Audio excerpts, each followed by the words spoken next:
হ্যাঁ লিসেনার, আসসালামু আলাইকুম। আমি মাজারুল ইসলাম আছি আপনাদের সঙ্গে। তো এবারে নতুন পর্বে ইলাস্ট্রেটরে আমরা ফার্স্ট পর্বে দেখিয়েছিলাম ইলাস্ট্রেটরের কিছু টুলস। আজকে দেখা হবে ইলাস্ট্রেটরের অন্যতম টুলস, যেটা না করলেই নয়, এবং এটি ইলাস্ট্রেটরের ভিতরে সব থেকে বেস্টতম, এবং এটি বেশি ব্যবহার করা হয়ে থাকে এবং কাটাকাটির কাজে বেশি ব্যবহার হয়ে থাকে। তো চলুন শুরু করা যাক। আর তাছাড়াও বলি, যারা আমার এই ভিডিওতে নতুন তারা অবশ্যই চ্যানেলটি সাবস্ক্রাইব করবেন, এবং যারা সাবস্ক্রাইব করছেন তাদেরকে অসংখ্যভাবে ধন্যবাদ। তাছাড়াও যে কোনো বেসিক টু অ্যাডভান্স টিউটোরিয়াল কিংবা যে কোনো হেল্প কিংবা যে কোনো প্রিমিয়াম রিসোর্স ফ্রির জন্য আপনারা আমার ফেসবুক গ্রুপে জয়েন থাকতে পারেন, এবং সেখানে রিকোয়েস্ট দিতে পারেন, যার যেটা প্রয়োজন সেখানে পোস্ট করবেন। আমি অবশ্যই দেওয়ার চেষ্টা করবো আমাদের ওয়েবসাইট থেকে, এবং আমাদের ওয়েবসাইটের লিঙ্কটা নিচে দেওয়া আছে, অবশ্যই দেখে নেবেন। তো চলুন প্রথম আমরা এটি ওপেন করি। অবশ্য গত পর্বে আমি অনেকগুলো টুলসের কাজ দেখিয়েছিলাম। এ পর্বে শুধুমাত্র একটা টুলসের কাজ দেখাবো, এবং তার তৃতীয় পর্বে আমি গ্রেডিয়েন্ট টুলের কাজ দেখাবো। এই পর্বে দেখাবো পাথফাইন্ডার। আমি একটা ডকুমেন্ট নিয়েছি, কন্ট্রোল এ পয়েন্ট থেকে আমরা ইনসেস করে নিলাম 24। সব থেকে ইলাস্ট্রেটরের মজার টুল হলো পাথফাইন্ডার, কারণ পাথফাইন্ডার ছাড়া আপনি কোনো কাজ করতে পারবেন না।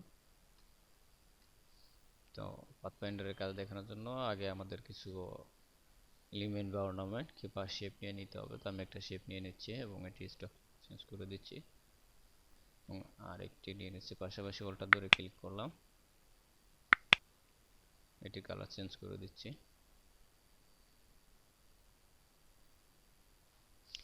চাইলে আমরা আরেকটি শেপও নিতে পারি। আমি আরেকটি শেপ নিচ্ছি, এটিকে সরিয়ে দিলাম একটু।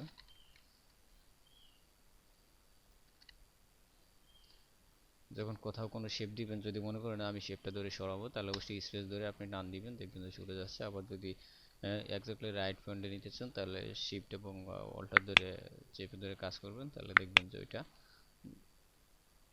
তার মিডল পয়েন্ট থেকে ছোট বড় হচ্ছে। আমি কালারটা একটু চেঞ্জ করে দিই, সরি কালারটি অন্য কালার দিয়ে দিই।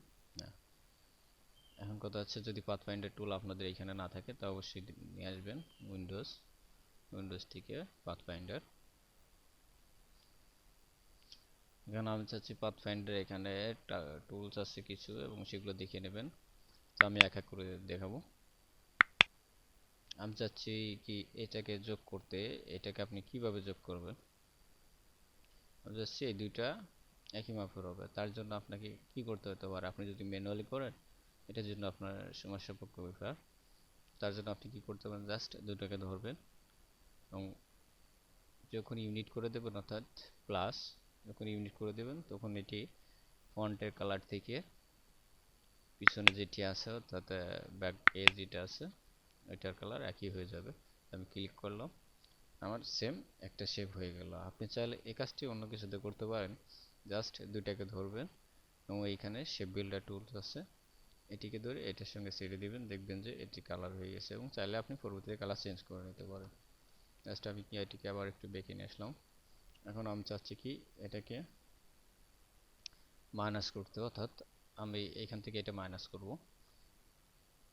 তাহলে যখন আমি এটিকে মাইনাস ক্লিক দিব, তখন এটি মাইনাস হয়ে যাবে শুধুমাত্র ওইটার বরাবর, অর্থাৎ নিচেরটার বরাবর যেখানে আছে এই দুইটা শেপ, এবং শেপের ভিতরে যত কটা অ্যাঙ্কর পয়েন্ট আছে এবং লাইন আছে, সেই লাইনের বরাবর সে একটা মাইনাস করে দিবে। তো আপনি চাইলে এটিকে সেম শেপ বিল্ডার টুল দিয়েও করতে পারেন। যখন শেপ বিল্ডার টুলটি নেবেন, এভাবে ধরবেন, ধরার পর আপনি অল্টার ধরে যখনই চাপ দিবেন, দেখবেন যে এখানে মাইনাস আসতেছে, তখন মাইনাসে ক্লিক দিলে অটোমেটিক মাইনাস হয়ে যাবে। এবং এখানে যখন কিছুই ধরবেন না, তখন এটি প্লাস থাকবে, আবার অল্টার ধরে ক্লিক দিলে এটি মাইনাস হয়ে যাবে। দেন আমাদের আরেকটি রয়েছে, এটি হচ্ছে আমাদের ইন্টারসেট, অর্থাৎ এই দুটোর মাঝখান বরাবর যেটি থাকবে, দুটো মিডিলে যে অংশ থাকবে অ্যাঙ্কর পয়েন্ট কিংবা লাইন টুল যেটাই বলুন না কেন, সবার মাঝখানে সে শুধুমাত্র মাঝখানে একটুখানি রাখবে। আমি ইন্টারসেট দিলে দেখা যাচ্ছে কি ওইটা মাঝখানে যেটি আছে দুটোর সেটি রাখবে, বাকিটা ডিলিট করে দিবে। এখন যদি চিন্তা করেন যে তিনটার মাঝখানে অবশ্যই দিয়ে দেখবেন। আমি এটি দুইটা দিয়ে দেখাচ্ছি কারণ আমার হাতে একটু সময় কম, যেহেতু কাজের চাপ বেশি। তারপরও আপনাদের জন্য শুধুমাত্র দেখাচ্ছি। তারপরে এটি হচ্ছে এক্সক্লুড, অর্থাৎ মাঝখানে যেটি আছে এটি বাদে বাকি যে অংশগুলো থাকবে সেগুলো। আর আমরা দেখছিলাম ইন্টারসেক্ট, শুধুমাত্র মাঝখানে একটুখানি রাখবে, বাকিগুলো ডিলিট করে দেবে। আর এই পাশে যেটি আছে এক্সক্লুড, সে শুধু মাঝখানে একটু ডিলিট করবে এবং বাকিগুলো রেখে দিবে। দেন আমাদের যেটি সব থেকে বেশি লাগে সেটি হচ্ছে ডিভাইড টুল এবং ট্রিম টুল। মানে আমরা যদি যে কোনো কিছু কাটতে চাই তাহলে অবশ্যই আমাদের কাটার জন্য কিছু টুলস লাগবে। তো টুলসগুলোকে আমাদের যেটি ইলাস্ট্রেটর সম্পূর্ণ দিয়ে রেখেছে ডিফল্ট অবস্থায়, এবং যার কারণে ইলাস্ট্রেটর সব থেকে বেশি বিখ্যাত প্রিন্ট রেডি কাজের জন্য। তো আমি এই দুটিকে ধরলাম, ধরে যখন আমরা ট্রিম দিব, সে সমস্ত অংশগুলোকে কেটে দিবে। দেখুন এখানে প্রত্যেকটা অংশ কেটে গেছে, এবং আমি যখন এগুলোকে আনগ্রুপ করব তখনই আমরা দেখতে পাবো যে এক একটা অংশ কেটে গিয়েছে তার মতো সে করে।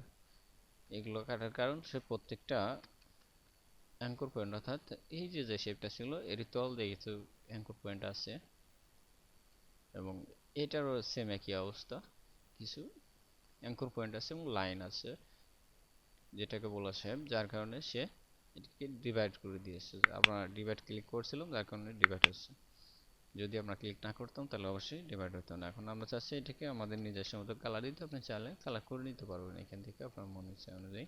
আবার যদি চান যে না আমি এটিকে আবার কি করে দিব, যোগ করে দিব, তাহলে ইউনিটে ক্লিক দিয়ে দেবেন, তাহলে অবশ্যই যোগ হয়ে যাবে। এবং আমাদের যে আগের কালারটি ছিল আমরা সেই কালারটি আবার নিয়ে এসে, আমি যে কালার প্লেটে দেখেছি এটি ইলাস্ট্রেটরের ডিফল্ট কালার, সুতরাং এটি নিয়ে চিন্তা করা লাগবে না। এরপর রয়েছে ট্রিম, অর্থাৎ আমরা যখনই কোনো কিছু ট্রিম করব তখন এটি সম্পূর্ণ ওই অংশ থেকে, অর্থাৎ যে কোনো অংশের ভিতরে সে প্রত্যেকটা অংশই কেটে যাবে। আমি এটিকে ফন্টে নিয়ে আসি, অ্যারেঞ্জ টু ফন্ট। আমরা যখন এটিকে ট্রিম দিব সে প্রত্যেকটা অংশ থেকে তলের অংশগুলো কেটে দেবে। সে এই জন্য কাটবে, সে আমরা যখন একটা কালার প্রিন্ট দিব, যদি আমরা এই অবস্থায় প্রিন্ট দিতে চাই দিতে পারবো, কিন্তু এখানে কালার রয়েছে আমাদের একটি, দুইটি, তিনটি। সুতরাং একটা ডিজাইনের উপর যখন তিনটি কালার পড়বে তখন ওই অংশটুকু অনেকটা মোটা দেখা যাবে, বা অনেকটা জলজলে দেখা যাবে, সুতরাং সেটি দেখতে ভালো লাগবে না। যার জন্য আমাদের যে কোনো প্রিন্ট আউট করার আগে আমাদের যে কোনো সময় ট্রিম করে নিতে হবে, যার কারণে প্রত্যেকটা অংশ থেকে কালার বাই কালার আলাদা হয়ে যাবে। আমি আনগ্রুপ করে নিয়ে দেখাচ্ছি। এটি যখন টান দিলাম দেখা যাচ্ছে এটির তলে আর কিছু নাই। কন্ট্রোল জেড দিয়ে আবার বেঁকে দিলাম, সেম এটার তলেও কিছু নাই, এটার একই অবস্থা, এটার তলেও কিছু নাই। এখন যে কোনো প্রিন্টের প্যারালাইসে এভাবেই কাজ করা হয়, এবং কালার সেপারেশনগুলো এভাবেই করা হয়, এক একটা অংশ নিয়ে এক একটা লেয়ারের উপরে। আর লেয়ার কি জিনিস যদি না বুঝে থাকেন অবশ্যই ফটোশপের টিউটোরিয়ালটা দেখবেন। আর চাইলে আপনি এখান থেকে লেয়ার ফেলে থেকে লেয়ার নিতে পারেন, লেয়ার নিয়ে নিয়ে কাজ করতে পারেন। চাইলে আপনি আপনার মতো অনুসারে যে কোনো জায়গায় আপনি এটিকে সেভও করে রাখতে পারেন। এই যে এসেনশিয়াল, এখান থেকে নিউ ওয়ার্ক প্লেস দিয়ে আপনি এটা যেখানে সেট করবেন সেখানে হয়ে যাবে। দেন এরপরে আমাদের একটি রয়েছে, সেটা হচ্ছে মাস টুল। আমরা এটিকে ইউনিট করছিলাম, সে একটি কালার তৈরি করে দিয়েছিল, অর্থাৎ ফন্টের যে কালার ছিল সে ব্যাকে সেই কালার নিয়েছিল, কিন্তু আমরা যখন এডিট করব বা মার্জ করব তখন সে কোনো কিছুই করবে না, সে সম্পূর্ণগুলোকে একবারে যোগ করে দিবে। সেটিকে আমরা আনগ্রুপ করে নিই।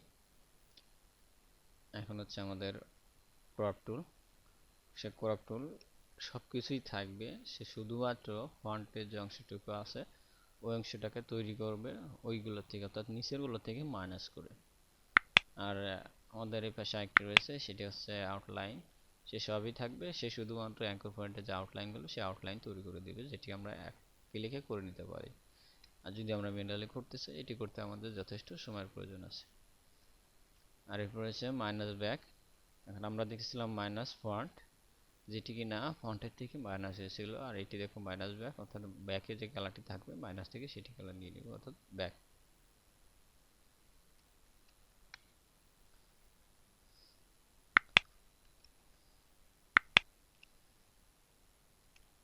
এখন যদি বলতে পারেন যে এখানে সবথেকে পাথফাইন্ডারের ভিতরে সবথেকে গুরুত্বপূর্ণ টুলস কোনটি, তাহলে সেই আপনি বুঝতে পারবেন কাজ করে যে আসলে এই কোনটি। তারপর আমি আপনাকে বলে দিচ্ছি, সেটি হলো আমাদের সবথেকে বেশি লাগে পাথফাইন্ডারে ইউনিট এবং divide. Unit, divide, trim. Trim যখনই করতে যাবেন দেখা যাচ্ছে ট্রিম শুধুমাত্র প্রিন্ট প্লাস ওরা ছাড়া ব্যবহার করে না, আর আপনার জন্য এই তিনটা হলে যথেষ্ট, কিংবা চারটা হলো। তারপর আপনি একটু চেষ্টা করে দেখবেন, আপনার কাজের পারপাসে যেটা প্রয়োজন সেটি করে নেবেন। চাইলে আপনি যে শেপ বিল্ডার টুল দিয়েও কাজগুলো করতে পারেন। তো আমি মনে করি পাথফাইন্ডার টুলসের কাজ হলো আপনার শেপ বিল্ডার লাগবে না, তারপর চাইলে শেপ বিল্ডার দিয়ে করতে পারেন। তো ডিয়ার ভিউয়ার, অবশ্যই আমার কথাগুলো বুঝতে পারছেন, আর যদি না বুঝে থাকেন অবশ্যই কমেন্ট করবেন, আমি চেষ্টা করব আর ক্লিয়ারলি বোঝানোর জন্য। তাছাড়াও যারা আমার এখান থেকে আসলে ভিডিওগুলো দেখছেন এবং যদি মনে করেন যে না উপকার হচ্ছে না, তারাও কমেন্ট করবেন। আর যদি আপনাদের কোনো প্রিমিয়াম রিসোর্স ফ্রিতে প্রয়োজন হয়, তাহলে অবশ্যই আমাদের ডেসক্রিপশন বক্সে ওয়েবসাইটের লিঙ্ক দেওয়া আছে, সেখান থেকে ইনফর্ম করবেন আমাদের ফেসবুক গ্রুপের মাধ্যমে, কিংবা কমেন্ট করবেন, আমি আপনাদের এটি দেওয়ার চেষ্টা করব। আর তাছাড়া আমাদের নিচে আরেকটি ওয়েবসাইট রয়েছে, যেখানে আমরা পারফেক্টেবল ডিজাইনার দিয়ে আমাদের ওয়েবসাইটের যে কোনো প্রোডাক্টগুলো পাবলিশ করে থাকি এবং সেল করে থাকি। সুতরাং আপনারা যদি আমাদের এজেন্সি মেম্বার হিসেবে জয়েন করতে চান, অবশ্যই আমাদের ওয়েবসাইটে জয়েন থাকবেন। ওয়েবসাইটের নাম designfreak.net। তো সকলকে ধন্যবাদ, ভালো থাকবেন, সুস্থ থাকবেন, আল্লাহ হাফিজ।